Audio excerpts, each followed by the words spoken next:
April 7, 1945.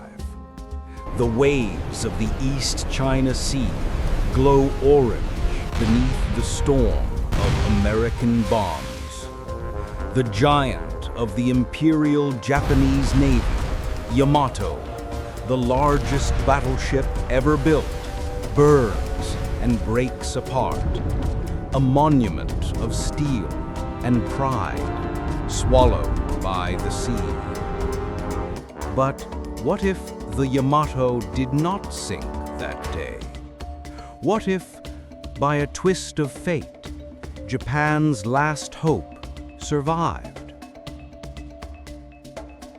Yamato was the ultimate embodiment of Japan's naval ambition, a 72,000-ton fortress armed with 9 460mm guns, each capable of hurling a shell the weight of a small car over 40 kilometers. Built in secrecy, she was the Empire's answer to American industrial might, a single ship that could, in theory, stand against an entire fleet. Yet, by 1945, she was already obsolete. Air power ruled the seas. Yamato's final mission, Operation 10 Go, was a desperate suicide run to Okinawa to beach herself and become a fixed-gun battery. She never arrived. Within 2 hours, waves of American aircraft turned the unsinkable battleship into a flaming tomb for over 3,000 souls. That was the history we know. But in another world, a storm rolls in from the south. Visibility drops to near zero. The U.S. carriers postpone their air assaults, waiting for clearer skies. Yamato, spared for a day, receives unexpected support from land-based fighters from Kyushu, a fleeting air cover that history denied her.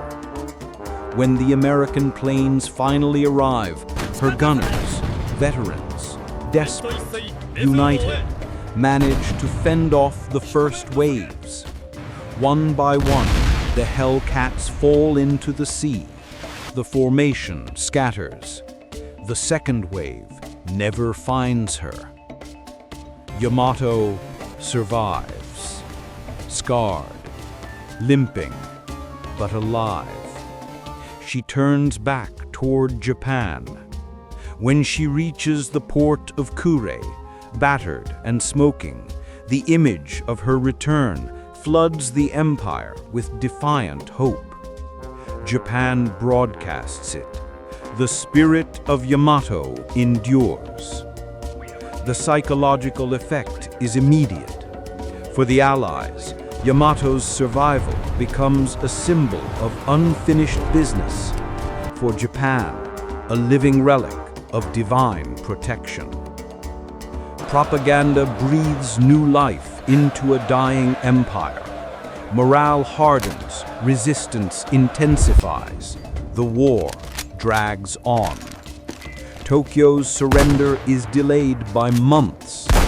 In that extra time, the Soviet Union seizes Hokkaido, dividing Japan much like Germany. When peace finally comes, Japan is no longer unified under American occupation, but split between two ideologies, East and West Japan. And Yamato? She stands, moored in Hiroshima Bay, the pride of one side, the provocation of the other. For decades, she becomes a floating monument to both division and remembrance, a rusting titan under two flags.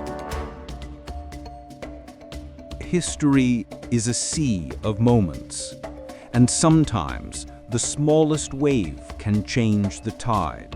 A storm delayed by hours, a pilot missing a target, a ship that refused to die.